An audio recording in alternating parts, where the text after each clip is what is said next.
Okay, I love it. The next one here, the second principle is the growth mindset is the difference maker. Okay, the difference maker. I feel like for thrivers trying to take their career finances to the next level, what questions do we have to ask ourselves? You've given us the action item on how to change the mindset, but what questions do we need to ask ourselves? Tough question. If we're watching this right now. Tough question right now. It's one, am I in the top 5% in my office? Okay, so that's the first question to ask Am yourself. I in the top 5% in my office? Okay. In terms of performance. If you work in an office with 100 people or 5 people, am I in the top 5%? Next question. On a scale of 1 to 10, how much effort am I applying? Okay. 10 being the most, 1 being the least. Okay, again, ask yourself. Ask yourself. Now the final question is ask yourself, am I in the top 5% of my industry? None of this bunk about, well, I'm the best at my office at sales. What about the best in the industry in sales? Well, I'm the best on my team at basketball. What about the best in the industry?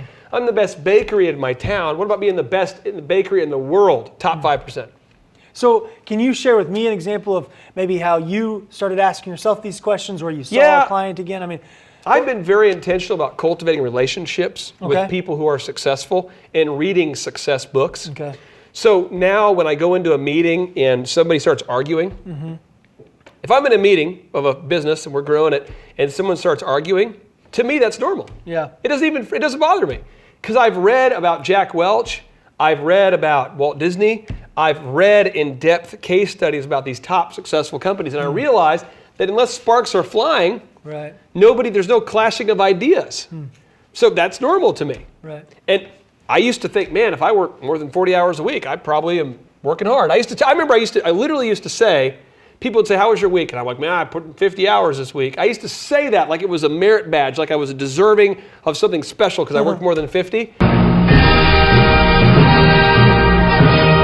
Now I understand that every successful person I've ever been around embraces the 6-day principle, and they're all working 60 or 80 hours a week. Now people say, how was my week? I never tell people I worked 80 hours this week. Right. But I can tell you, every single day I wake up at 4 or 5 usually, sometimes 3, and I work nonstop until 4 or 5, and I get my 12 or 13 hours a day in every day, 5 days a week. Every week I put 70 to 80 hours a week in, and I win. And that's how you do it. Just side note, if you haven't seen the 6-Day Principle episode, go back and watch that. It's a great one. Blow your mind. It'll blow your mind. You go in depth onto all of this. But, okay, so I'm watching this right now. Again, I know we're coming back to this. That's because we don't want any of this to be just theory. What are you going to tell the Thriver to do right now? Right now, you just have to decide right now that you are going to be that person who has this ridiculous, over-the-top commitment to envelop yourself with success. You can't be somebody who has sort of a passive mindset to success, because you realize once you adapt that, I'm telling you. That's the difference, man. I did a speaking event recently and you were there. I was. And the town was, I won't mention the state or the place, but the town was terrible. The customer service was terrible. Everything about where we were was mindset. But the reason why it seemed terrible to us is because we're spoiled jerks and we've been to the nicest of the nicest hotels at the best cities in the world. So we walked in and we saw a terrible place. We're like, oh, that's weird. Yeah. I know a lot of business owners, a lot of employees right now who are so used to having a bad work ethic, they don't know what a great one looks like. Sure. So you've got to start comparing yourself with great people.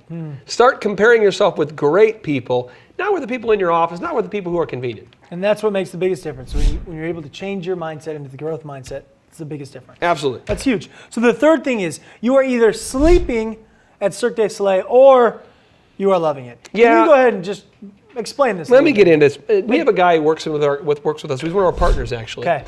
Dan the man. And Dan and I, I am a sick freak. We go to Vegas, and I'm like, I want to film B-roll of Las Vegas while we're in town. I did a speaking event. So I think, I don't want to make up the number. I'm pretty sure he was on his feet for like 8 hours in a row of nonstop filming of B-roll of Vegas. Dan's the man.